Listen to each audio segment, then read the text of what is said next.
El capitán Ahab se encontraba tan hundido y frustrado como pudiera estarlo su homónimo literario durante aquellos largos meses en que recorría los mares sin la menor noticia de la odiada ballena blanca. La sensación de impotencia y pérdida de tiempo suele ser la más agobiante para todo hombre de acción, y aquel ver transcurrir los días iguales a sí mismo sin encontrar la forma de ponerse en contacto con Eric Kasamen estaba a punto de destrozarle los nervios. Keeker había sido devuelto a Inglaterra sin opción de regreso, y por contento podía darse de que el incidente no hubiera ido más allá, visto que las autoridades españolas habían optado por la cómoda decisión de hacerse los locos y dar por buena la teoría del supuesto naufragio. El cadáver de Batchelor, casi irreconocible y semidevorado por los peces, había hecho su aparición en una perdida playa del sur de la isla, lo cual venía a significar que los ya de por sí escasos efectivos del grupo habían quedado visiblemente mermados. Por suerte, Justo Marrero había reclutado a otra media docena de lugareños dispuestos a arriesgar la vida si ello contribuía a la derrota nazi y el consiguiente fin de la dictadura franquista, y el doctor Arriaga, ahora en momentánea libertad, había telefoneado ofreciendo su ayuda y la de los republicanos que continuaban en el campo de concentración de Tefía. Bruno Alvarado se reunió con él el sábado siguiente en el viejo corral de camellos de Antigua, y aunque jamás se habían visto anteriormente se abrazaron como dos viejos camaradas de armas. Le agradezco en el alma su ofrecimiento, fue lo primero que le dijo. Pero me preocupan las consecuencias.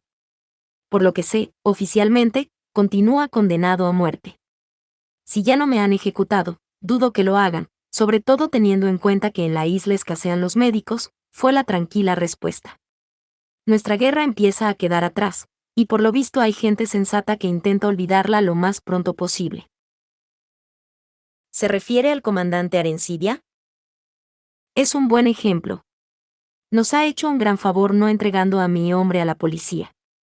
En la península, e incluso en Gran Canaria, aún queda mucho fascista sediento de sangre, pero en las islas menores las cosas se ven de un modo muy distinto.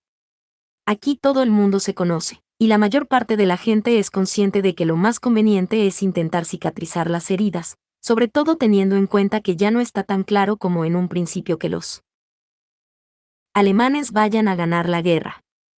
¿Usted también cree que podemos derrotarles? No me gusta jugar a estratega de salón, fue la sincera respuesta. Ya hay demasiados. Hasta ahora los éxitos nazis resultan indiscutibles, pero se han buscado demasiados enemigos y no se puede luchar en tantos frentes a la vez. Dios le oiga. Dios nunca me va a oír, muchacho, sentenció el doctor al que se advertía cansado y escéptico. Si no me escuchó durante nuestra guerra, en la que tantas atrocidades se cometieron entre gente de la misma sangre, dudo que preste más atención en este caso. Se despojó de los lentes y mientras los limpiaba meticulosamente inquirió, ¿en qué puedo ayudarte? Necesito ponerme en contacto con alguien que está en la casa de la playa. Diantre. Fue la espontánea exclamación. Eso sí que suena peleagudo.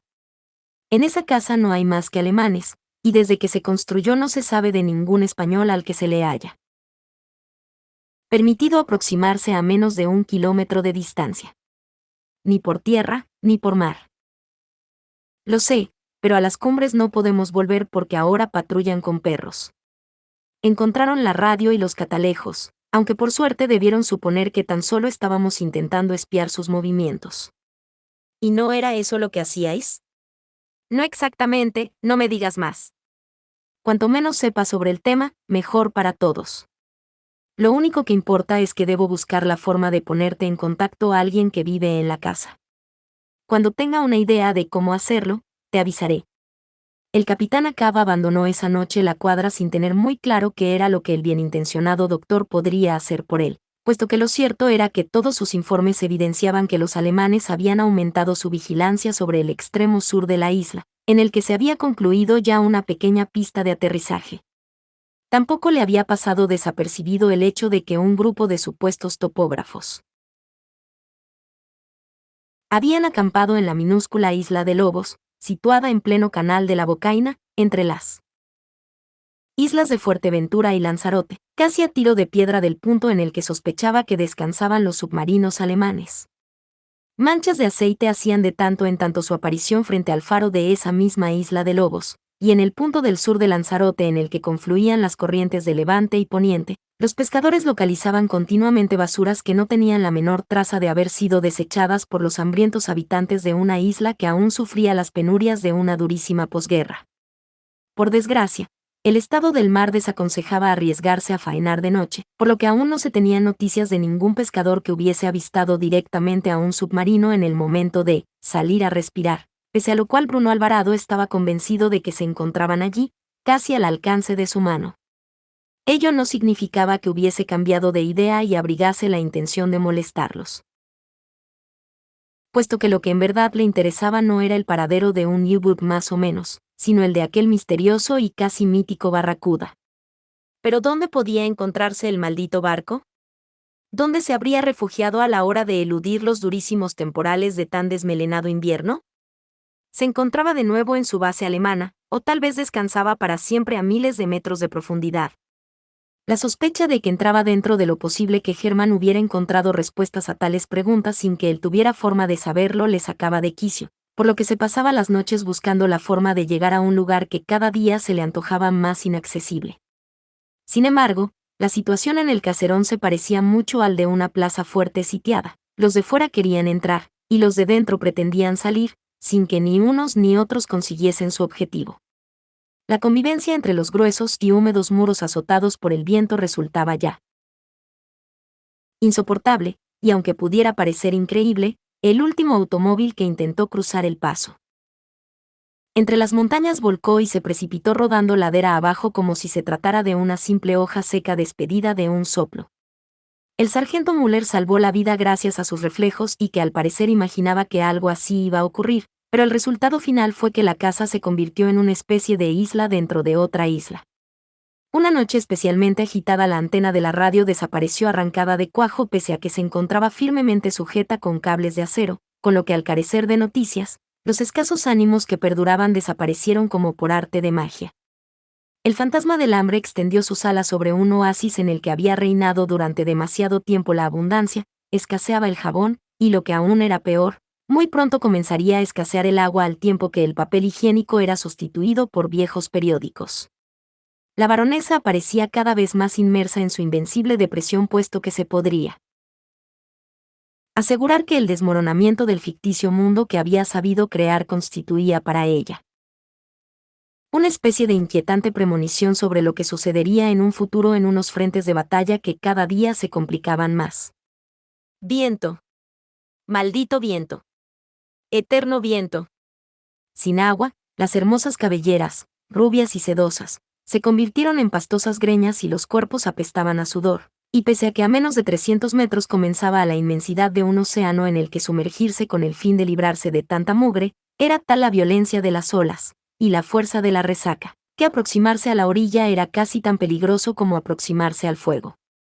En un par de ocasiones Sarah Casamen y algunas de las muchachas bajaron a la playa con el fin de empapar toallas y lavarse como buenamente pudieran, pero era tanta la fuerza con que el viento les arrojaba arena, que solían regresar a la casa más sucias y desanimadas de lo que habían salido. Resultaba frustrante y la sensación de desespero obligaba a gritarle al viento que se callara de una vez por todas. Pero el viento jamás escuchaba. Habían perdido ya toda esperanza de escapar a tan diabólica maldición, cuando al fin un húmedo amanecer de enero les despertó el silencio. Al cesar de improviso el eterno ulular y el golpear de puertas y ventanas, el caserón se sumió en una calma tan sepulcral que pocos fueron los que no dieron un salto en la cama, tan aterrorizados como si una bomba les hubiese explotado bajo el colchón. Corrieron a las terrazas y les costó dar crédito a lo que estaban viendo. Una luz imprecisa y glauca se anunciaba tras las montañas, y aunque las olas continuaban batiendo con fuerza contra las rocas y la arena, resultaba evidente que ahora era tan solo la inercia lo que las movía, ya sin él poderoso motor que las había impulsado durante meses, muy pronto acabarían por abatir la testuz para quedar adormecidas. Se abrazaron. La baronesa, Úrsula y Ada incluso lloraron. Tal vez por primera vez, en algún lugar del mundo la quietud y el silencio no fueron síntomas de tristeza y muerte, sino por el contrario de vida y alegría. A la mañana siguiente pudieron bañarse en la minúscula ensenada, disfrutar del sol, e incluso pescar 4 hermosos meros.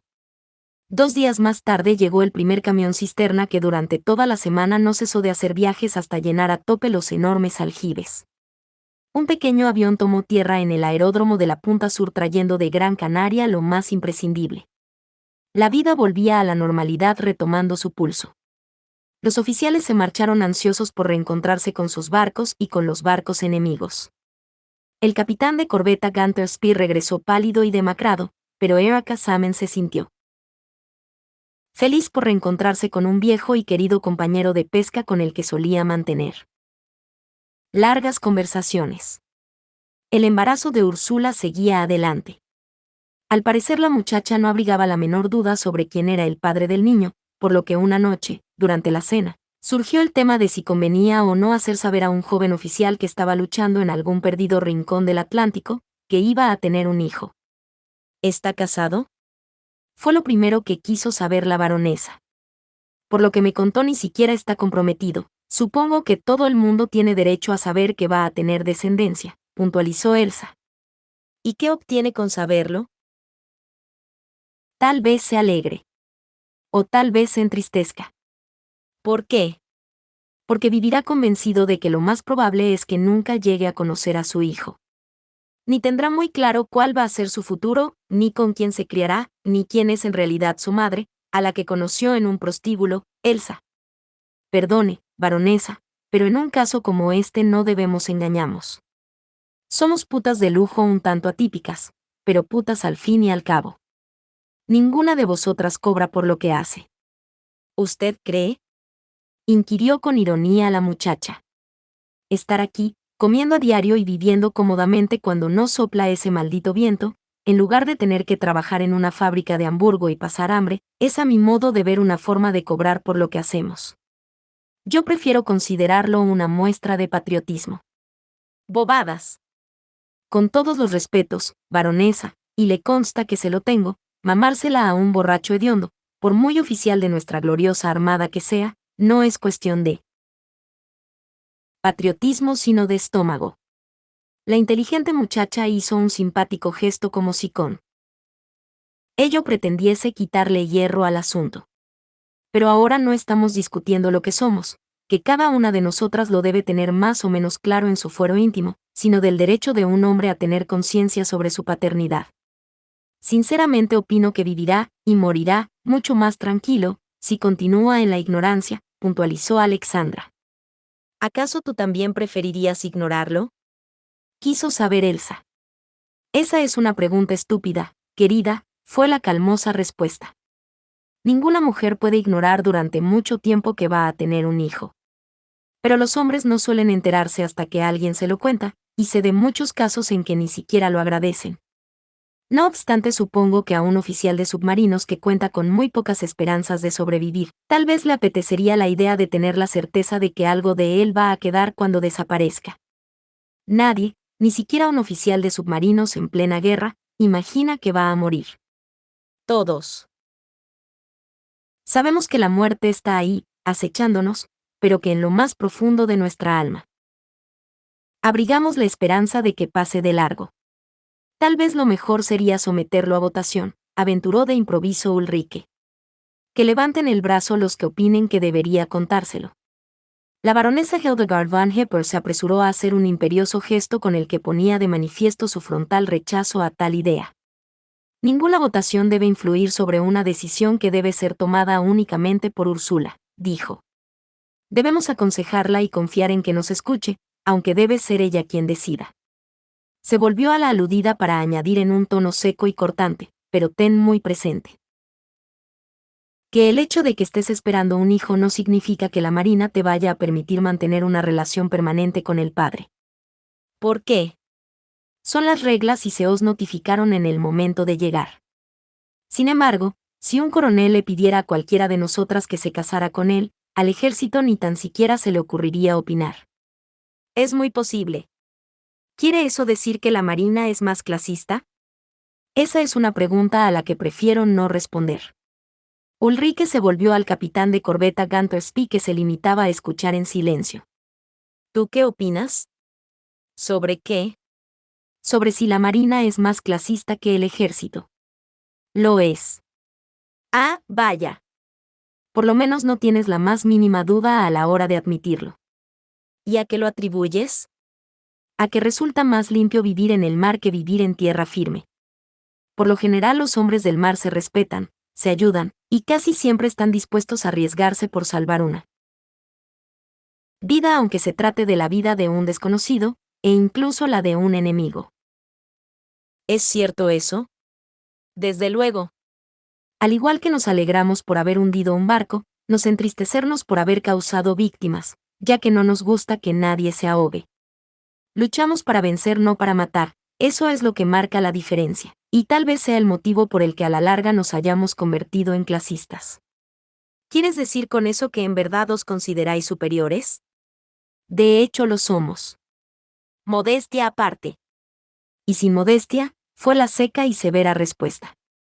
Cuando escucho a alguien alardear de haber bombardeado una ciudad o haber aniquilado una división enemiga, me asalta la sensación de que no consideran a sus víctimas como auténticos seres humanos. Sin embargo, para un marino todo barco que se hunde significa compañeros que se pierden pese a que luchen bajo otra bandera. ¿Pretendes decir con eso que os sentís más marinos que patriotas? Quiso saber Eva Casamen, a quien el tema parecía interesar de forma muy particular. No. Lo que sucede es que tenemos dos patrias, una es el lugar en el que nacimos, y la otra el mar. Y el mar es común para todos los marinos, cualquiera sea su idioma o nacionalidad. Curioso. Pero cierto. Para muchos de nosotros la patria es como la madre, y el mar como la novia, ya que se puede amar a ambas de muy distinta manera. ¿Y tú, como marino y como único oficial de submarino que se sienta en esta mesa, qué opinas? ¿Preferirías saber que vas a ser padre o ignorarlo? ¿Y de qué serviría mi opinión? Será siempre demasiado personal. Hizo una larga pausa que dedicó a recorrer con la vista los rostros de la mayoría de los presentes antes de añadir, esta es la típica situación de la pescadilla que se muerde la cola, puesto que la única opinión que en verdad cuenta es la del interesado, y por lógica no se puede conocer dicha opinión sin haberle comunicado con anterioridad de qué se trata. A mi modo de ver resultaría estúpido que alguien fuera a preguntarle a ese oficial si le gustaría o no saber si va a tener un hijo. Bien, puntualizó el coronel con su habitual sequedad. Si algún día vuelve por aquí nos replantearemos el tema. De momento las cosas se quedarán como están. Así quedaron por tanto, y la vida del caserón fue recuperando poco a poco su ritmo, hasta que al cabo de 2 semanas, voces extrañas obligaron a Eric Casamen a asomarse a la terraza a primeras horas de la mañana. 3 viejos camiones se habían detenido junto a la playa, y de ellos descendían una veintena de hombres de aspecto zarrapastroso que se afanaban en descargar herramientas, maderas y bidones. ¿Quiénes son? Quiso saber a la hora del desayuno. Comunistas españoles, le aclaró la baronesa. Se ocuparán de las reparaciones. Debéis tratarlos con respeto, pero procurad mantener el menor contacto posible. La mayoría llevan años sin ver una mujer. 2 horas más tarde el caserón se llenaba de ruidos. A media tarde golpearon a la puerta del dormitorio de Eva Casamen, y cuando ésta acudió a abrir fue para enfrentarse a un famélico hombrecillo que se limitó a indicar con gestos inequívocos que necesitaba observar el estado del techo y las paredes. Le franqueó la entrada, el recién llegado lo estudió todo a su alrededor con especial detenimiento, y al poco desapareció para regresar seguido de un compañero que cargaba un pesado saco. El hombrecillo cerró la puerta a sus espaldas, y el momento en que la muchacha abrió la boca con intención de protestar, el segundo hombre depositó el saco en el suelo y alzó el rostro para musitar en voz baja. Tranquila. Soy yo. Bruno. Se asombró. ¿Qué haces aquí? Ya lo ves. Chapuzas. ¿Pero es que te has vuelto loco? ¿Qué pasará si te descubren? Que no saldré vivo, pero no te preocupes. En apariencia no soy más que un prisionero político. La tomó del brazo y la condujo hasta el rincón más apartado de la estancia. Escucha con atención, pidió, he hecho colocar un andamio justo delante de tu terraza. A medianoche, en cuanto corten la luz, baja por él y espérame entre los camiones que han quedado aparcados allá abajo. Aquí no podemos hablar tranquilos.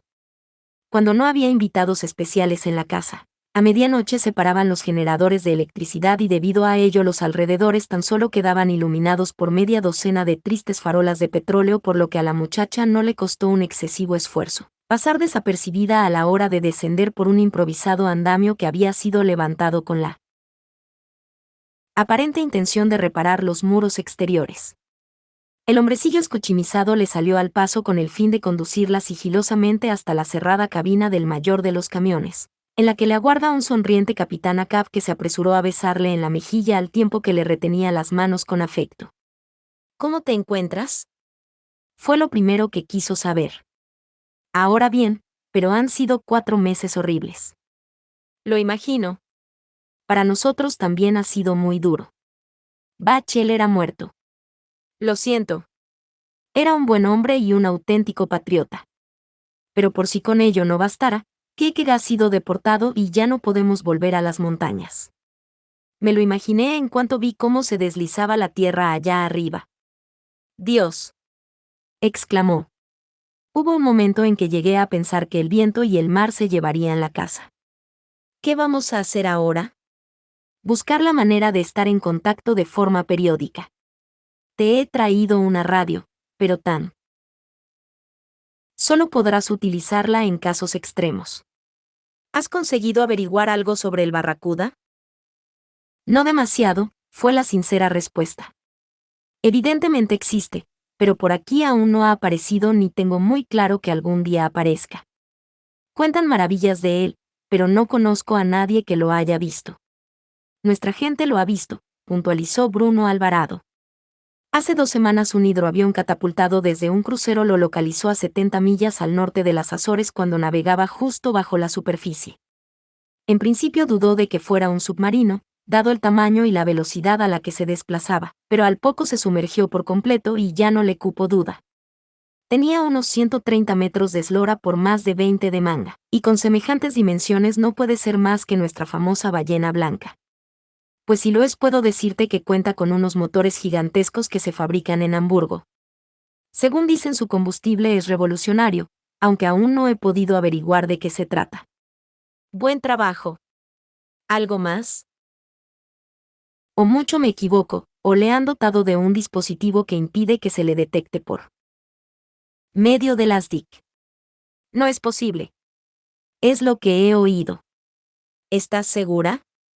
Todo lo que se puede estar en estos casos. ¿Y en qué principios se basa ese dispositivo? No tengo ni la menor idea. Ningún oficial que yo conozca la tiene. Mierda. ¿Te das cuenta de lo que significa algo así? Naturalmente. Un submarino al que no se le puede detectar constituye un peligro incluso para los más poderosos buques de la flota. Tú lo has dicho. Ni los acorazados estarán a salvo de sus ataques. Ahora empiezo a entender ciertas cosas. Se diría que el capitán Acab se detenía a reflexionar sobre algo que había acudido de improviso a su mente, y tras lanzar un nuevo reniego, añadió: la noche del viernes pasado un convoy fue bombardeado desde el aire en un punto al sur de Terranova al que de ninguna manera podían llegar los aviones enemigos. Tampoco había buques de superficie cerca, y los destructores barrieron exhaustivamente la zona hasta cerciorarse de que no se enfrentaban a algún tipo de submarino que pudiera lanzar bombas voladoras. ¿Bombas voladoras? Se sorprendió Erica Salmon. Nunca he oído hablar de bombas voladoras. Tampoco nosotros. Pero un reciente informe de los servicios secretos señala que en Peenemünde se están realizando experimentos con enormes cohetes que de momento no tienen demasiado alcance, pero que si se perfeccionan podrían llegar hasta las costas de Inglaterra. Dios bendito. ¿Te lo imaginas? Inglaterra bombardeada por aviones sin piloto. Sería una auténtica catástrofe. ¿Y temes que el Barracuda pueda estar armado con ese tipo de bombas voladoras? Prefiero no creerlo, pero si en verdad lo han provisto de los más modernos adelantos de la tecnología, tal vez cuente con ellas. Su alcance aún debe ser limitado, pero lo suficientemente amplio como para hundir barcos a 10 o 12 millas de distancia. Según eso, estaría en disposición de aproximarse de noche a las ciudades costeras con el fin de bombardearlas en la más absoluta impunidad. Me temo que sí, pero no creo que sea el momento de disparar la alarma. Dios. Lo que daría por echarle un vistazo a ese barco. Pues a mí lo que más me gustaría es saber quién lo manda, puntualizó la muchacha. Es algo que nadie tiene muy claro. ¿Y eso? Por lo visto los mejores comandantes han muerto o están presos en Inglaterra, y como conozco bien a mis compatriotas dudo que se hayan saltado el escalafón otorgándole a un novato el mando de una nave de semejantes características. Convendría repasar la lista de submarinos supuestamente en activo y comprobar cuál de ellos no está operativo. Quien figure como comandante debe ser quien en realidad esté al frente del Barracuda. Veo que empiezas a tener mentalidad de espía, comentó su interlocutor con una leve sonrisa. Es un oficio que o se aprende con rapidez o no te queda tiempo para aprenderlo.